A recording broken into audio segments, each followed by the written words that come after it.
మానస సరోవర్ యాత్ర ప్లాన్ చేస్తున్నారా? నమ్మకంగా సేఫ్ గా మీ కలల మానస సరోవర్ యాత్రని ట్రావెల్ టర్న్స్ తో నిజం చేసుకోండి. మరిన్ని వివరాలకు ఈ నెంబర్కు కాల్ చేయండి.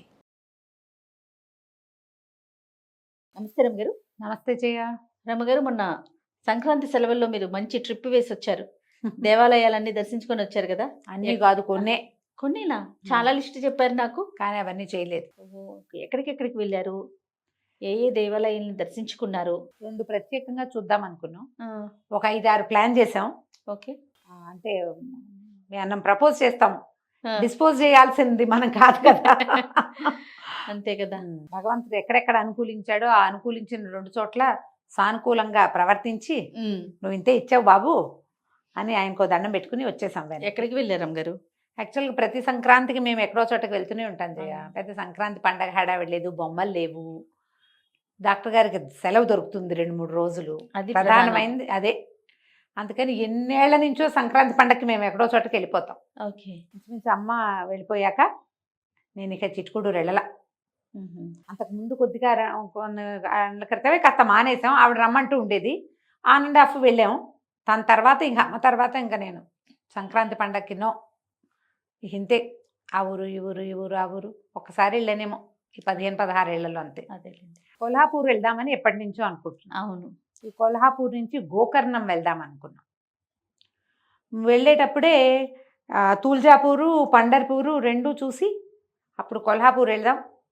గోకర్ణం నుంచి మురుడేశ్వరు కొల్లూరు వెళ్దాం అనుకున్నాం. ఓకే. అసలు మనసులో ఉన్నది ఒకటి కొల్హాపూరు, రెండోది గోకర్ణం. ఈ 2 పేర్లు అందరికీ చెప్పి ఇదంతా తర్వాత చెప్పాం. అందుకని భగవంతుడు ఏం చేశాడంటే, ఏ 2 మొదటి నుంచి చెప్తామో మీరు ఆ 2కి స్టిక్ అవ్వండి, మిగిలినవన్నీ మానేయండి అని మానిపించాడు. రకరకాలు సమస్యలు అను కొన్ని సర్కమ్స్టెన్సెస్ అండ్ సిచ్యువేషన్స్ అను మొత్తానికి అలా అవ్వలేదు. కానీ ఎర్లీ మార్నింగ్ బయలుదేరి మేము ముందు షోలాపూర్లో మా అబ్బాయిని పిక్ చేసాం. వాడు అక్కడికి వచ్చాడు. మేము అక్కడి నుంచి బండి తీసుకుని కొల్హాపూర్ వెళ్ళాం. మధ్యాహ్నానికి చేరిపోయాం. ఒక హోటల్ రూమ్ ఏదో తీసుకున్నాం. మధ్యాహ్నం ఇంచుమించుగా అంతే. డ్రైవ్ చాలా బాగుంది నిజానికి. అవునా రమ్మగారు? రోడ్లు అవి బాగున్నాయి? చాలా బాగున్నాయి, చాలా బాగున్నాయి. మధ్య మధ్యలో ఏదో ఒక చాలా ఇబ్బందులు చికాగ్గా అనిపించింది. చాలా చిన్న ప్లేసులు, చాలా తక్కువ బాగున్నాయి రోడ్లు. అసలు షోలాపూర్ నుంచి కొల్హాపూర్ వెళ్ళే రోడ్డు ఉంది జయ, ఎక్సలెంట్, నెంబర్ 1. బాగున్నాయి. సిమెంట్ రోడ్లు, మొత్తం హైవే అంతా సిమెంట్ రోడ్డే. ఎంత బాగున్నాయో రోడ్లు. ఆ వెళ్ళే దారిలో మామూలుగా మనం ఇక్కడి నుంచి ఈ మహారాష్ట్ర వైపు డ్రైవ్ చేస్తుంటే డ్రైగా కనపడతాయి రోడ్లు. అవును. కానీ షోలాపూర్ టు కొల్హాపూర్ రోడ్లో ఉన్న గ్రీనరీ, ఆ ద్రాక్ష తోటలు, అబ్బో ఎంత బాగుందో. సీజన్ కూడా కోఆపరేట్ చేసినట్లుంది మీకు. అవును, చాలా బాగున్నాయి. ఈ ద్రాక్షవి ఏమిటో ఇలా తమాషాగా తీగలు కట్టించినట్టుండి, అది ఏమిటో తెలియదు, అది తెలుసుకునేదాకా తోచదు నాకు. ఏమిటి, నేను గబుకుని మొక్కలు గుర్తుపడతా కదా, అవునవును, ఎందుకు ఇది నాకు తెలియట్లేదు, ద్రాక్ష ఇట్లా ఉండదు అని. మన వైపు నేను హైదరాబాద్ ద్రాక్ష తోటలు నాకు చాలా తెలుసు. మా ఫ్యామిలీ ఫ్రెండ్ ఒకరు చంద్రన్ గారిని, వారిది ఒక పెద్ద ద్రాక్ష తోట, మేము చాలాసార్లు వెళ్ళాము. ఒకసారి పూర్తి రైపు ఉన్నప్పుడు వెళ్ళాం. ఎన్ని ద్రాక్ష పళ్ళు కోసుకుని తిన్నాము పిల్లలు మేము. నాకు తెలుసు వాటి సైజు, ఎత్తు. కానీ ఇవి అట్లా లేవు, కొంచెం పొట్టిగా ఉన్నాయి, గుర్తుపట్టలేకపోయాం. కానీ తర్వాత తెలిసింది ద్రాక్ష అని. కొన్ని చోట్ల పిందెలు పడి బాగా గుర్తులు కనపడ్డాయి. చాలా బాగుంది రోడ్డు. కొల్హాపూర్ ఊరు కూడా, ఈ ఊరు విశాలంగానే ఉంది. ఈ అమ్మవారి దేవస్థానం దగ్గరే ఒక 5 నిమిషాల వాక్లో మేము ఒక హోటల్ రూమ్ తీసుకున్నాం. చుట్టూతా అంతా దేవాలయానికి 4 పక్కల ఫుడ్ కోర్ట్లు, హోటల్స్, స్టే చేయటానికి ఎన్ని మార్గాలో ఆ ఊరు నిండా. మామూలుగా మనం ఏ ఊరైనా వెళ్తే ఇది వరకు చేసేవాళ్ళం అట్లా, ఆ ఊళ్ళో ఉన్న 4 ప్లేసులు చూడడము అలా జరిగేది జయ. ఇప్పుడు ఏమిటో మేము కూడా పెద్దవాళ్ళం అయ్యామనుకుంటా. కొల్హాపూర్ మహాలక్ష్మి అంటే మహాలక్ష్మి, ఇంకా అటు ఇటు చూసే పని లేదు, అలా అయిపోయాం. పిల్లలు ఆ రోడ్లు ఈ రోడ్లు అన్నీ తిరిగేస్తారు, నడుస్తారు. మేము పడుకుంటాం, వాళ్ళ దారిని వాళ్ళు తిరుగుతూ ఉంటారు. మేము మాత్రం మహాలక్ష్మిని చూడాలి, అంతే. వాళ్ళ ఇంటికి వెళ్తాం, వేరే వాళ్ళ ఇంటికి మేము వెళ్ళాం. అలాగే జరిగింది. ఈ మహాలక్ష్మి దేవాలయము, నేను క్రౌడ్ ఉందా రమ్మగారు? క్రౌడు ఉన్నది ఒక మాదిరిగా. అక్కడ అలాగే నడుస్తూ ఉంటుంది జయ. బహుశా బయట నుంచి చూస్తే ఒక పెద్ద రాజకోట లాంటి ఇది కనపడుతుంది. పెద్ద ఎలా అంటే ఒక కోట గోడ, దాంట్లో ఫీలింగ్ బయట నుంచి చూస్తే రాదు. లోపలికి వెళ్ళాక కూడా లోపలికి వెళ్ళాక కూడా నువ్వు దగ్గరికి వెళ్ళేదాకా ఆ ఎందులోకి నువ్వు వెళ్తున్నావో తెలియదు. ఓ దూరం నుంచి చూస్తే బుజ్జి బుజ్జి గోపురాలు, అది బుజ్జిగుడి ఫీలింగ్ వస్తుంది మనకి. అక్కడికి వెళ్ళిన తర్వాత తెలుస్తుంది జయ, ఎంత అపురూపమైన అనుభవం అంటే అది. ప్రతి చోట ఒక ప్రత్యేకమైన ఎక్స్పీరియన్స్ ఇస్తుంది అమ్మ.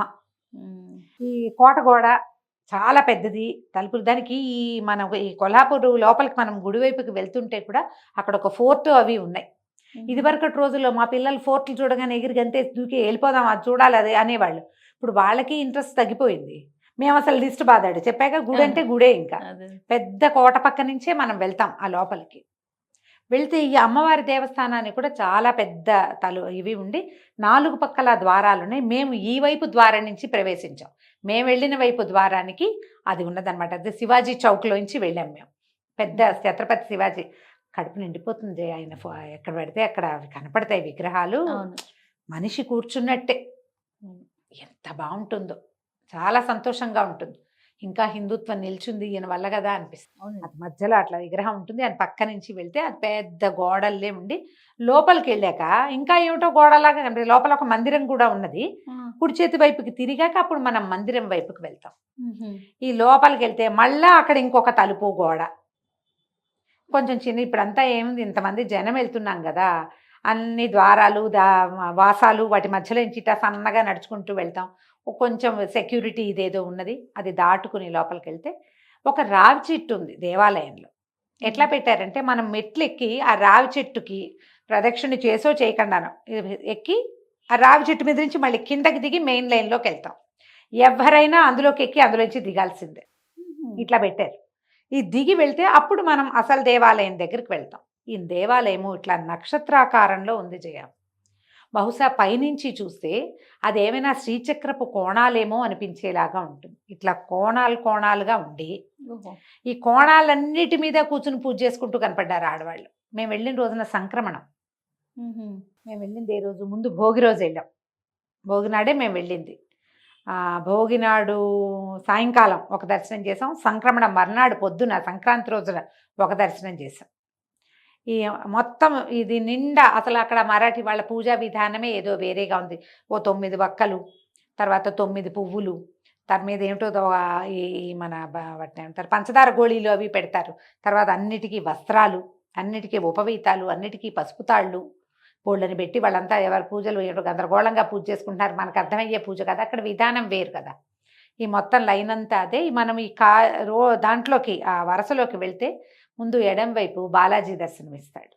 ఒక 3 మెట్లు ఎక్కితే చక్కగా ముఖ దర్శనం అవుతుంది. శంఖచక్రధారిగా నిలబడి ఉన్నాడు స్వామివారు. ఏమిటి ఈ దేవాలయం తాలూకు గోడలోనే. ఆయన దర్శనం చేసుకుని ఇంకో మలుపు తిరిగి ముందుకెళ్తే గణపతి కనిపిస్తాడు. సాక్షి గణపతి అని రాయబడి ఉంటుంది. పైకి ఆరెంజ్ కలర్ చక్కగా రంగు పూసి బాగా స్పష్టంగా నిలబడి ఉన్న గణపతి దర్శనమిస్తాడు.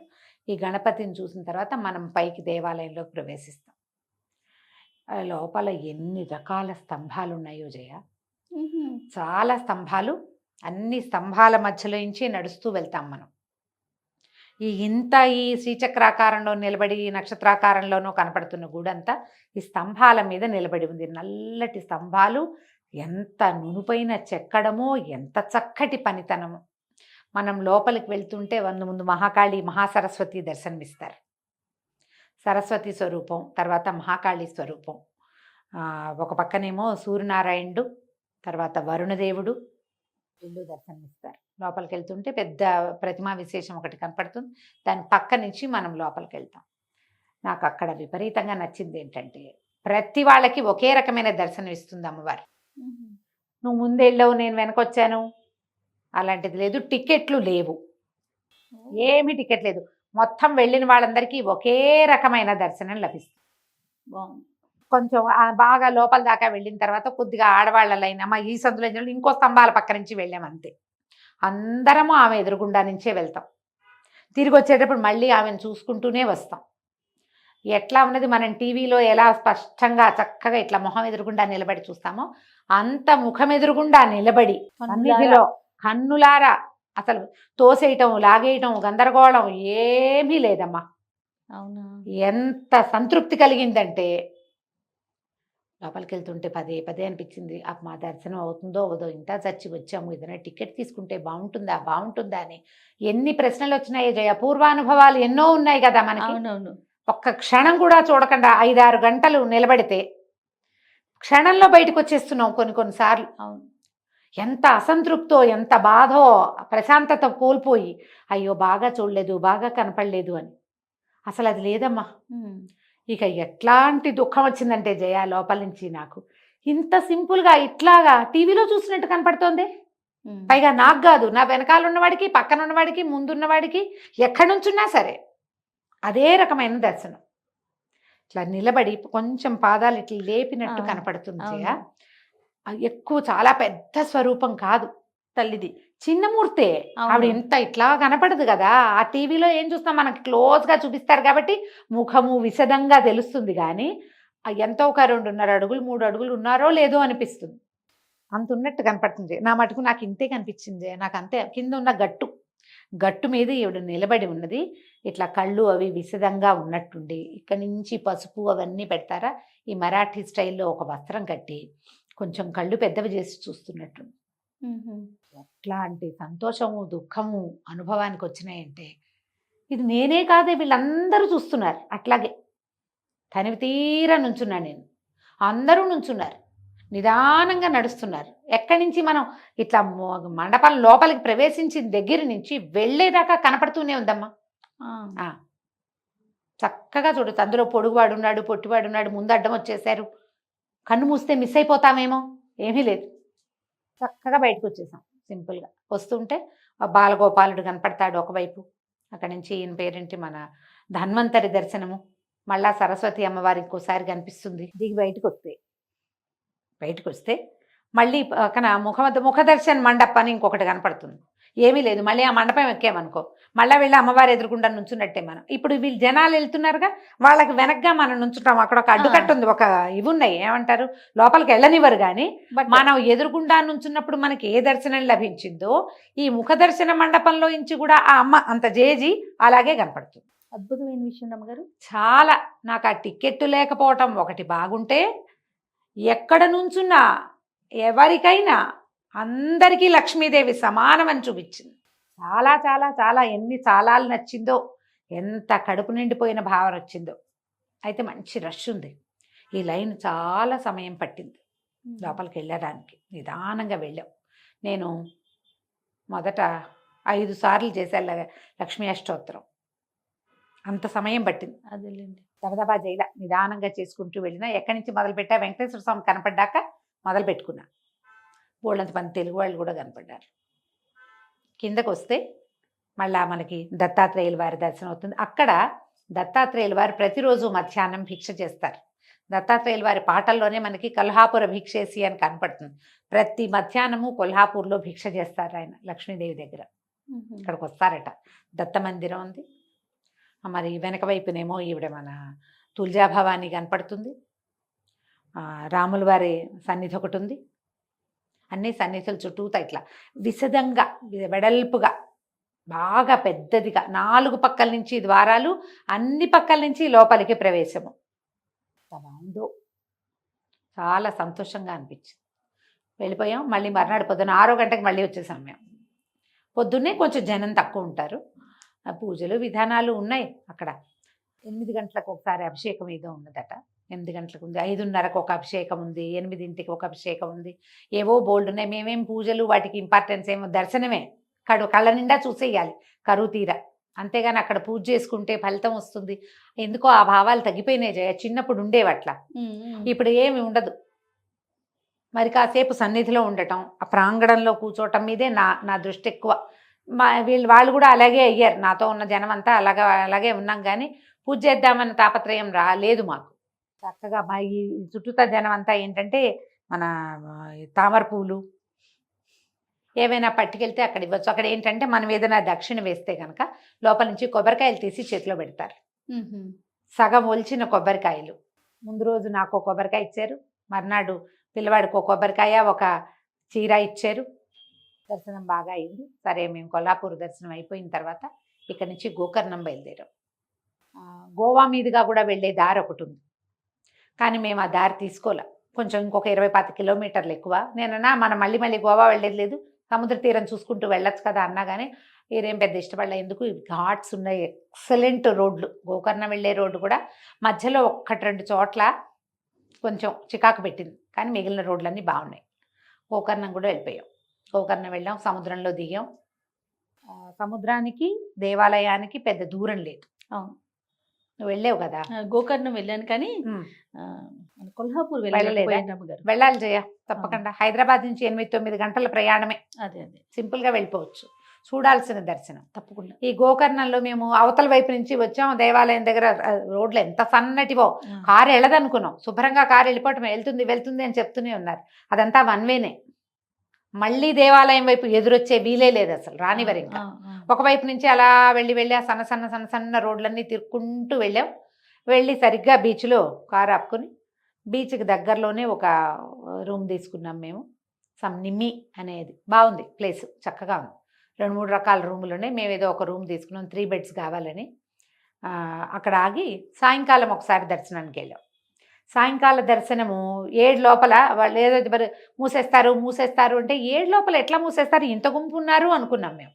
చాలామంది జనం ఉన్నారు, ఎంత లైనో. మేము వెళ్ళిన తర్వాత కూడా మా వెనకాల ఒక 500-600 మంది చేరారు. ఇంతమంది జనము నుంచున్నాం, ఆపేశారు సడన్గా. అయ్యో రామా, ఇలా ఆపేశారు ఏమిట్రా, మాకేమీ అర్థం కాలేదు. అంతా కన్నడ వాళ్ళు ఏదో చెప్తారు, మనకు అర్థం కాదు. ఎలా కనుక్కోవాలో తెలియలా, అక్కడ ఎవరితో మాట్లాడాలో కూడా తెలీదు. వెళ్ళిపోయాం అంతే, లైన్లో నుంచున్నాం, లైన్ నుంచి అటాటా లోపలికి వెళ్ళిపోయాం. ఎంత నడిచామో, నడిచి నుంచుని పుష్కలంగా తెలుగు వాళ్ళు మాత్రం కనపడ్డారు. మన వాళ్ళు ఎక్కడ పడితే అక్కడే ఉంటున్నారు ఇప్పుడు. అదే కదా, ఏ మూలకి వెళ్ళినా మనం కనిపిస్తూనే ఉంటాం. అక్కడి నుంచి లోపలికి వెళ్ళిన తర్వాత ఈ ఇంచుమించు సన్నిధికి పక్కనే నిలబడి ఉన్నాం, కానీ మేము లోపలికి వెళ్ళాల. 7:30కి మహామంగళ హారతి జరుగుతుందట సాయంకాలం. ఆ హారతి అయిన తర్వాత మళ్ళీ మనకి దర్శనం ఇస్తారు. కానీ మనం స్వామిని ఇట్లా ఊరికే బయట నుంచి చూసి దండం పెట్టుకుంటాము. మనం దేనికోసం గోకర్ణం వెళ్ళామో అది లభించదు. సాయంత్రం 7:30 తర్వాత వెళ్తే, 7 తర్వాత వెళ్ళకూడదు అసలు. సరే ఏముంది, దర్శనం అందరూ దర్శనం చేసుకున్నాం, దండం పెట్టుకున్నాం. లోపల కూర్చుని చల్లగా ఉంది, బాగుంది, చకచకా వెళ్ళిపోండి, గుడి మూసేస్తారు అని ఇలా కేకలు పెట్టారు. మెల్లిగా బయటకు వస్తూ ఎవరినో కనుక్కున్నాం. బాబు ఏమిటైనా సంగతి అంటే ఆయన కొంచెం హిందీలో చక్కగా చెప్పాడు. పొద్దున్నే రండి, 6 to 12 స్పర్శ దర్శనం లభిస్తుంది. అభిషేకం కావాలంటే ఉంటుంది 8:30కి. ప్రోటోకాల్ అవి కూడా 9 తర్వాతే. ఎర్లీ మార్నింగ్ వస్తే స్పర్శ లభిస్తుంది అని.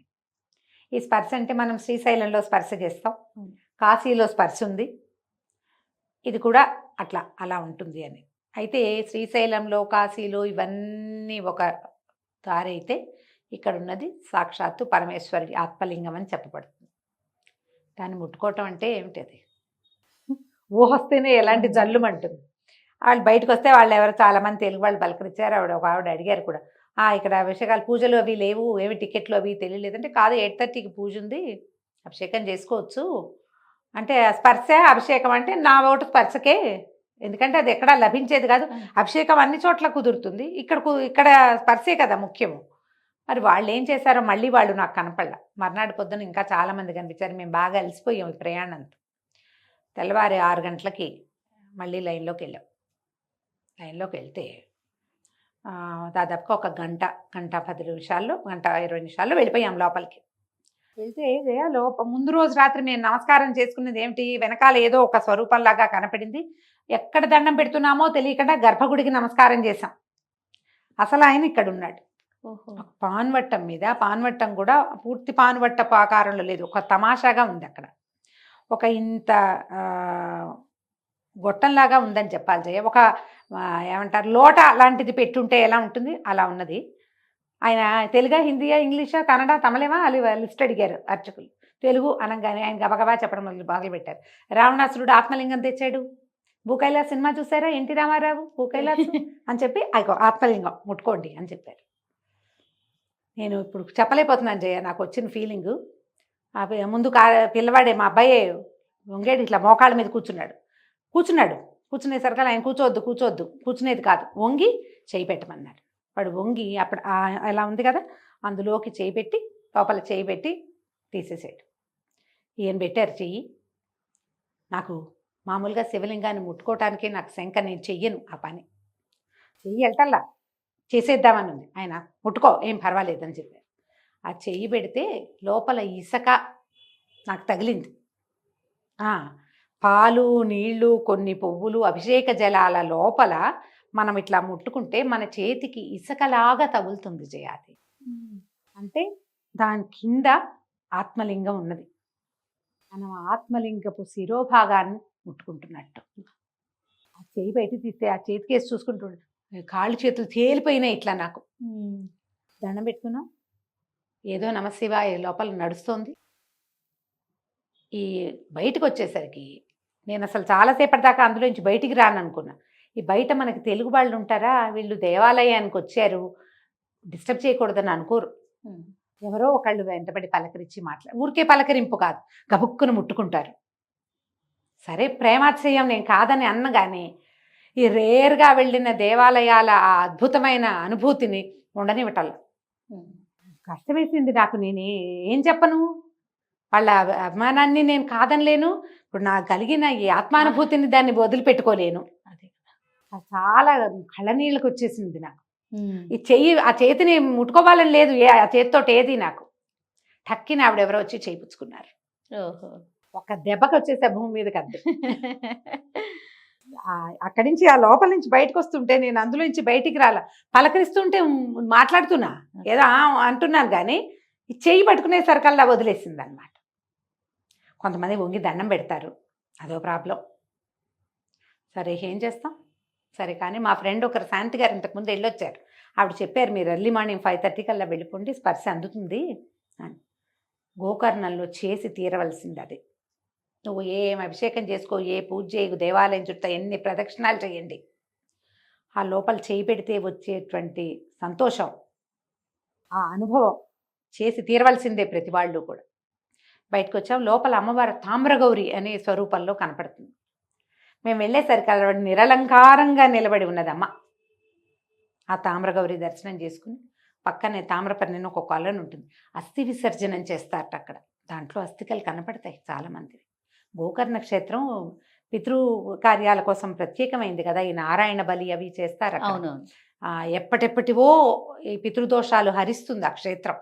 ఇక్కడ అస్థి విసర్జన చేస్తారు, తీసుకొచ్చి వేస్తారట అక్కడ. ఈ అమ్మవారిని చూసి ఆ తీర్థాన్ని ఒక దండం పెట్టుకుని బయటకు వస్తే పక్కన గణపతి దర్శనం ఇస్తారు. ఇది వరకు చూపించేవారట, ఇప్పుడు చూపించట్లేదు కానీ గణపతి నెత్తి మీద మొట్టికాయ కనపడుతుందట, ఒక ఉంటుందట. ఇది వరకు ఒక రోజుల్లో కరోనాకి ముందో ఎప్పుడో ఇచ్చేవారేమో, లేదా మరి మరీ పొద్దున్నే వస్తే ఏమైనా కుదురుతుందేమో, లేదా ఏ ప్రోటోకాలో పట్టుకుని వెళ్ళగలిగిన వాళ్ళకి దొరుకుతుందేమో. గణపతి నెత్తి మీద మనం ఆ శిరస్సు మీద ముట్టుకుంటే ఇట్లా చిన్న లొట్ట ఉంటుందట. రావణాసురుడు ఆయన్ని ముట్టాడని చెప్తారు కదా కోపంతో, ఆ చిన్న ఇట్లా గుంట ఉన్న గణపతి విగ్రహం స్వామివారు చక్కగా ఉన్నాడు. ఎంత బాగున్నాడో, మహముచ్చటగా ఉన్నారు. ఆయన కూడా చూసి దండం పెట్టుకుని తర్వాత పుంఖాలుగా వాళ్ళకి వీళ్ళకి ఫోటోలు ఇచ్చి అయిపోయిందని అక్కడి నుంచి బయలుదేరి వచ్చేసాం. కాకపోతే మేము తిరిగి వస్తూ మళ్ళీ కొల్హాపూర్ వచ్చాం. మళ్ళీ వచ్చాం. అదొక అనుభవం. మధ్యలో గోవన్ రూట్లోకి తిరిగి మా వాడిని, అక్కడ వాడి ఫ్రెండ్స్ ఉన్నారు, ఆడు వదిలిపెట్టి ఆ గోవా మొత్తం దారులన్నీ సముద్ర తీరాలన్నీ చూస్తూ ఎన్నో రకాల ఘాట్లు ఎక్కి దిగి ఇదే పని. బ్రహ్మాండంగా ఉంది డ్రైవ్, చాలా అంటే ఎంజాయబుల్గా ఉండే డ్రైవులు చేసి మళ్ళీ కొల్హాపూర్ చేరాం. ఆ రాత్రి చేరిన రోజు రాత్రి మళ్ళీ దర్శనం చేసుకున్నాం. బయటకు వచ్చి కూర్చుంటే మేము 1.5 గంట చేసిన దర్శనాన్ని వాళ్ళు ఎవరో ఒక తెలుగు ఫ్యామిలీ, ఒక భార్యాభర్త ఇంత పిల్లవాడు వచ్చారు. వాళ్ళు ఏదో ఏర్పరచుకున్నారు ఎవరినో ఇక్కడ దర్శనం అరేంజ్ చేయడానికి. మర్నాడు అభిషేకం ఉంది. వాళ్ళు వీళ్ళని మళ్ళీ దర్శనం చేయిస్తాము అంటే రండి మీరు కూడా అని నన్ను పిలిచింది. సింపుల్గా 1 నిమిషంలో ఈ మొత్తం 1.5 గంటన్నర లైన్ని దాటేసి మమ్మల్ని పిలిచింది అమ్మవారు. మరి సుహాసిని అనే అమ్మాయి రూపంలో నన్ను దగ్గర మళ్ళీ పిలుచుకెళ్ళి, నువ్వు సంతోషించావు, ఇప్పుడు ఇంకా సంతోషించు అని మళ్ళీ ఇంకోసారి తీసుకెళ్లి సన్నిధిలో నుంచోబెట్టింది. శుక్రవారం సాయంకాలం పల్లకి సేవ చేస్తారు అమ్మవారికి. మేము మొదట వెళ్తున్నప్పుడు, మేము శుక్రవారం రాత్రి ఉన్నాం అక్కడ. మొదట వెళ్ళేటప్పుడు పాలకిని అలంకరిస్తున్నారు. ఆ పల్లకిని ఇట్లా అమ్మవారి దేవాలయం చుట్టూతా ఒక్క పరిక్రమ చేయిస్తారు. ఆ పరిక్రమని కూడా చూసి పల్లకి సేవను కూడా సేవించుకుని శుక్రవారం రాత్రి అక్కడ పడుకుని శనివారం పొద్దున్నే బయలుదేరి వచ్చేసాం. అద్భుతమైన దేవాలయాలు 2. ఈ రెండిట్లలో నా అనుభవం ఏంటంటే ఇక్కడ టికెట్లు లేవు. అందరికీ సార్వజనీనమైన, అందరికీ సమానమైన దర్శనాన్ని అమ్మగారి అయ్యవారు కానీ అనుకూలంగా ఇస్తారు.